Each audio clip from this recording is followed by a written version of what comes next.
What's up, you guys? Happy Saturday. I had a question that's been on my mind for, I want to say, like a few weeks actually. And it was, who is the narcissist's favorite type of victim? Who's their most favorite one of all? Do they have a favorite one of all? Is there one victim in particular that is just forever their favorite? Do they have a favorite, right? And I got a revelation. I got the answer, and back up to back that answer up that I got came in a dream, which I will share with you because I had that dream last night. So the answer I got is yes, they do have a number one above the rest of them forever favorite victim. Can you guess who that is?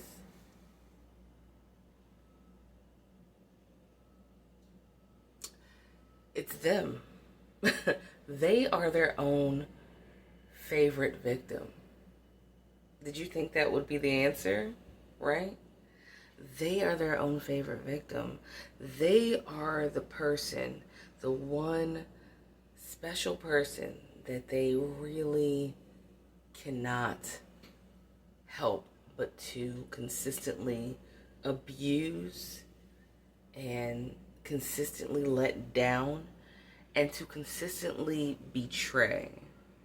Their most favorite person to betray is themselves, right? It's themselves. They're the only ones that they stop consistently from getting everything that they ever really actually needed that would be beneficial, helpful, healthy for them. Not everything they ever wanted, because certain things they do want, right? And they spend their lives trying to get it or getting it, right? Come hell or high water. But the things that would benefit them, elevate them, actually be good for their mind, body, soul, spirit, they never allow themselves to have it. And if they do, they don't allow themselves to have it for very long. They will always sabotage themselves. They are their own favorite victim. And they don't even really know it. I think that's what's really extra sad. So let's get into this dream, okay? So last night, hunker down, okay? Get what you need to get. Pause this video. Get your whatever it is you want to get while you listen to this story. So last night I had this dream, and this particular dream, which, as you know, certain times when you get certain dreams, they are informative, they are God sent, and it's to answer a question that you might have. God will sometimes speak to you via and through your dreams, right? And so in this dream, I was visiting a place that was very, very cold. I cannot tell you where it is. I wanted to say it was somewhere like Hawaii, only with snow, which I could only gather would be the opposite of that, which would be like Alaska, maybe. But it was an immense amount of snow everywhere. And I was in this hotel for the night. And me, the kids, everybody. And there pops up the narcissist. My ex, right? I don't dream about him often, but I usually will when he's around a lot. And recently he's been around the area. And so he pops up in this dream, and it's like it always has been whenever I have dreamt about him. And he was braiding his hair that he really, really, in real life, is like obsessed with his hair. He was braiding it to the front, but like a female, and these two like ponytails.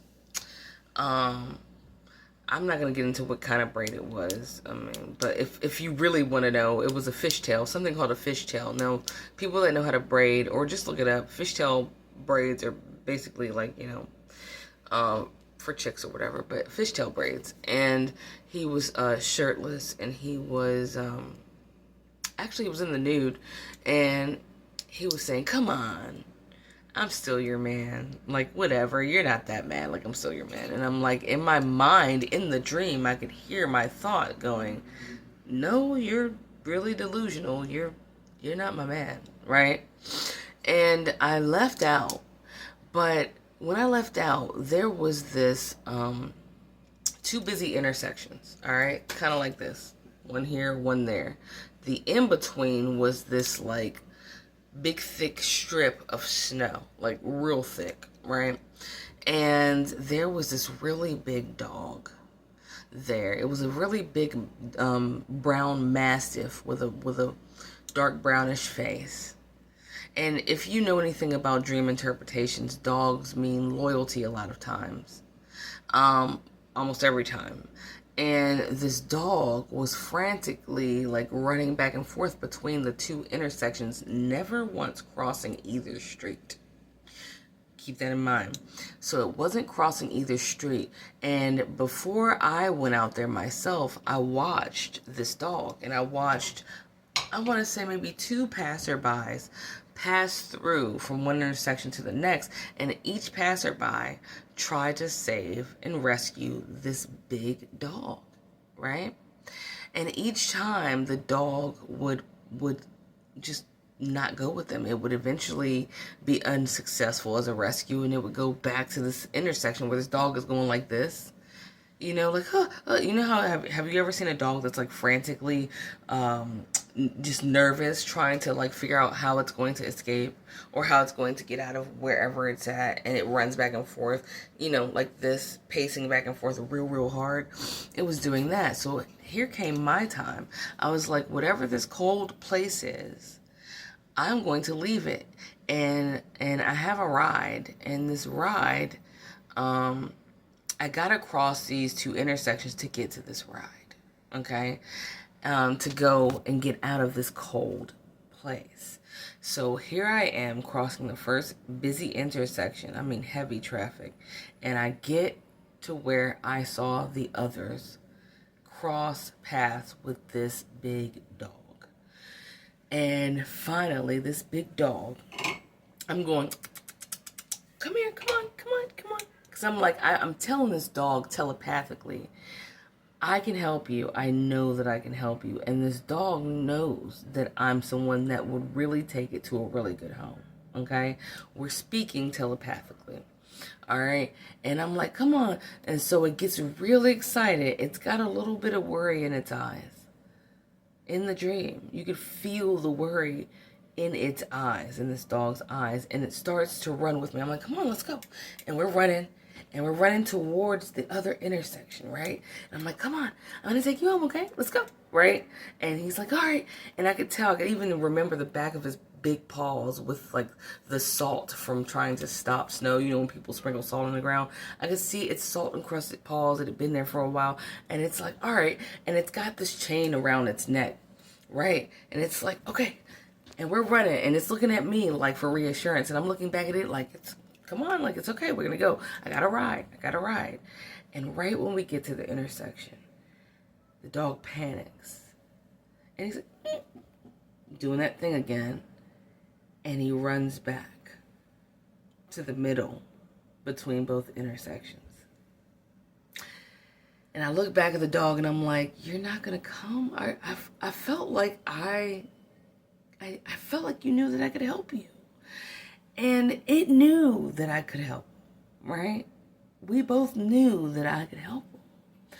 But when I got to the end, I looked back at this dog, and he was still right back in his back and forth state of mind. And he didn't come. And I remember the disappointment that I felt in this dream, because I knew that had he come with me, he would have been safe, right?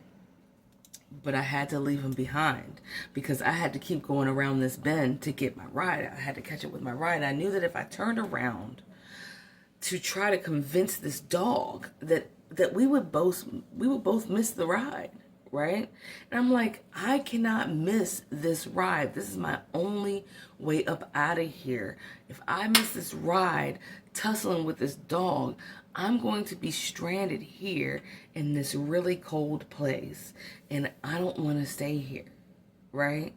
So I had to, I look back and I slowly, like, imagine my arm is the dog's on this side of my arm, and as I passed it, I slowly lost sight of the dog as I turned the bend to look for my ride, which I eventually caught up to my ride.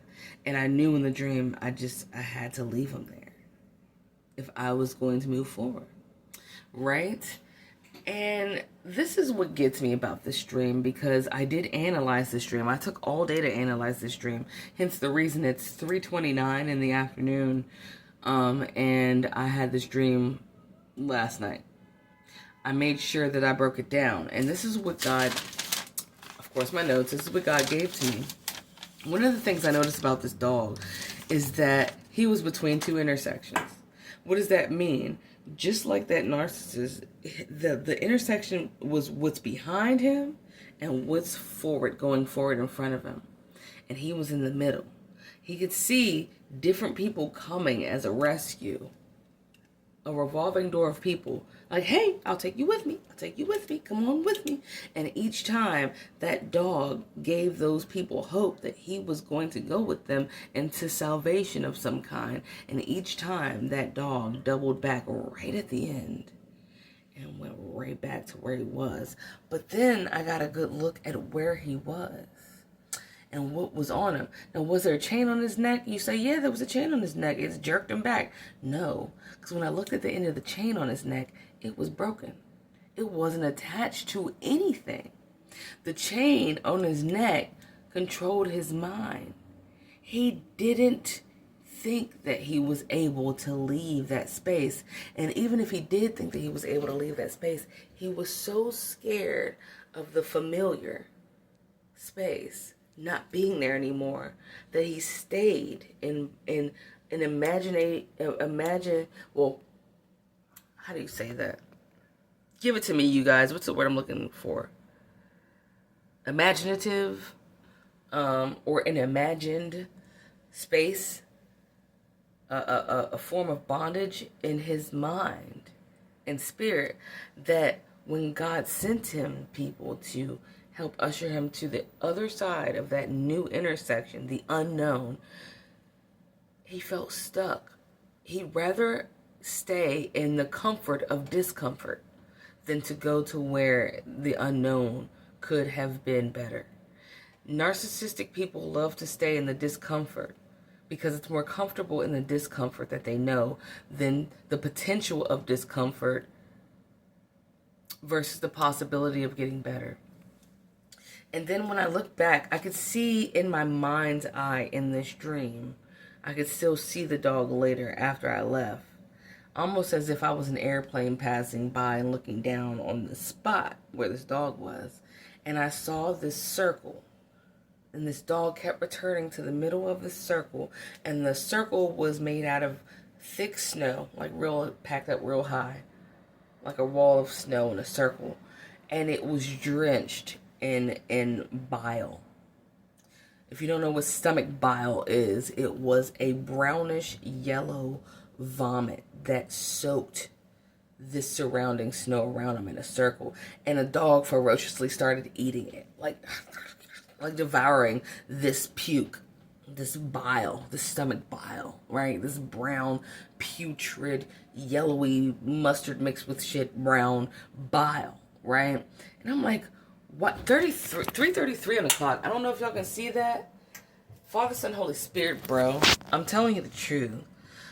This dog started devouring this vomit. And I'm like, why is he eating this? Like, I could have fed him. I could have helped. You know? And God says all the time, some people aren't meant to come with you. Not because it wasn't assigned to them to be able to begin with.